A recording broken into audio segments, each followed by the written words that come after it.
Hello, dear brothers and sisters.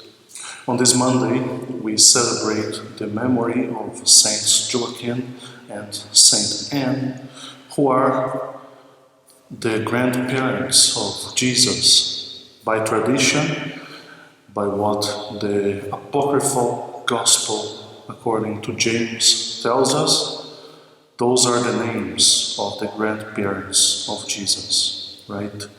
Many of the things that we know about them, they are subject of legends and of this apocryphal gospel that is not part of the canon of Scripture, which even some of the things that were said in this gospel according to James, they were already doubted by the fathers of the church in the first centuries of Christianity.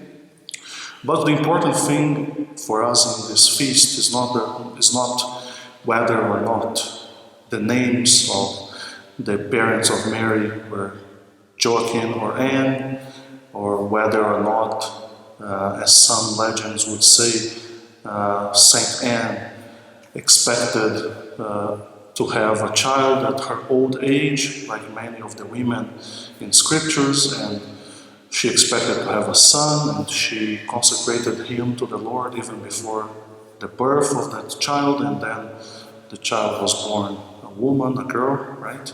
Mary. All those things, they are not really that important. The important thing for us to know, of course, is, first of all, obviously, the Virgin Mary had parents, right? So, Jesus had grandparents, right? Whether he met them or not doesn't matter to us. I mean, maybe he did, maybe he didn't, right?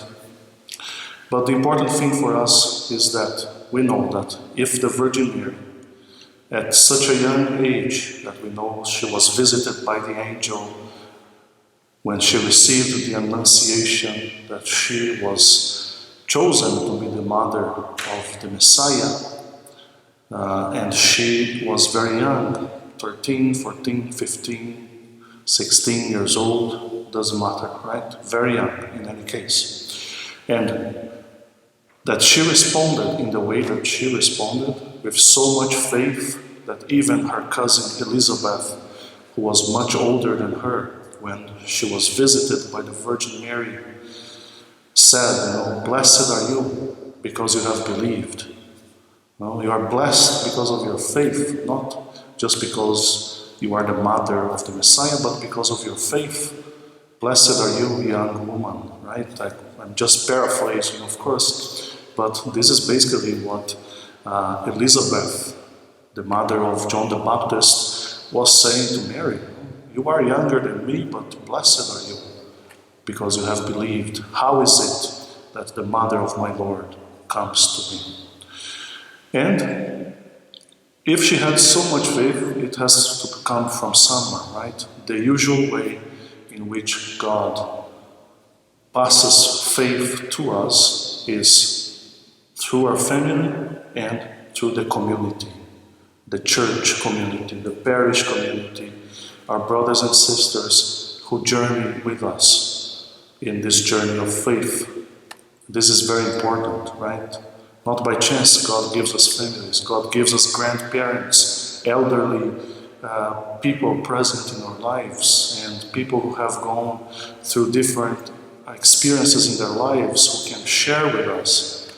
And our parents, of course, who are called to be our first catechists, the first people to teach us the faith, right? And we know that this is how it happens usually, right? Many people, if we ask them, they have had someone in their lives, grandma, grandpa, the saints like Carlo Acutis, blessed Carlo Acutis. He loved his grandfather, right? And whenever people speak about Carlo Acutis, they kind of mention that relationship that he had with him that really was a memorial in his life, something that marked him forever, that helped him even after his grandfather had passed away, that he knew that he could pray for his grandfather, that his grandfather, through his prayers as well, could be in heaven, right? And yesterday, Sunday, the 25th of July, celebrated this Sunday dedicated to the grandparents and to the elderly, who are people that are very important in our lives. And I'm saying all of this together with the memorial of Saints Joachim and Saint Anne because of this, that for us all, we must realize, we need to realize that witness is very important. The witness of our grandparents, the witness of our parents, the witness of our uncles and aunts, or even older cousins, older brothers and sisters in our life, in our house, in our family, the witness of the Christian community around us. Witness is very important. This is what helps a child who is baptized at a very young age to actually flourish as a Christian, right? If there is no witness, that child will not learn in that sense, right? Of course, God can do miracles. God can speak to the heart of anyone, even if they have no example at home. But the usual way in which God passes us faith, as I said before, is through the witness, the testimony of people around us who are not there preaching to us and saying, oh, you must go to Mass, you must do this, you must do that. And as we know, it's very common nowadays that parents say, go to Mass, do this, do that. But they don't go to Mass, right? And the child that is not done, they realize, if my father is not going to Mass, why should I go? If my father doesn't care, or my mother doesn't care about the faith, why should I go? If daddy doesn't go to Mass, Mom, I'm not going with you, you go alone. Right? We know this happens. So witness is very important. We look at the witness and we give witness.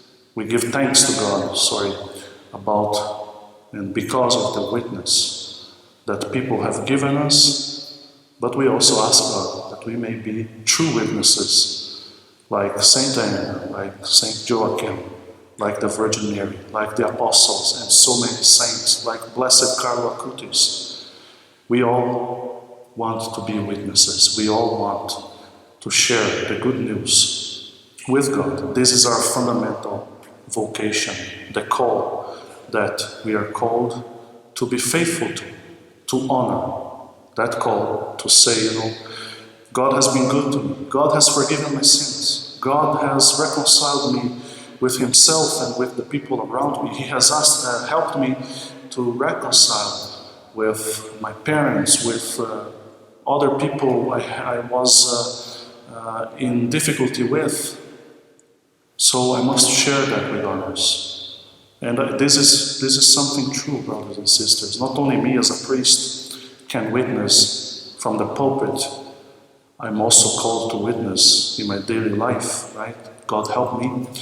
But all of us, we are called to witness as well, by the way we live our lives, and by the choices we make, the words we say, the things we do every day.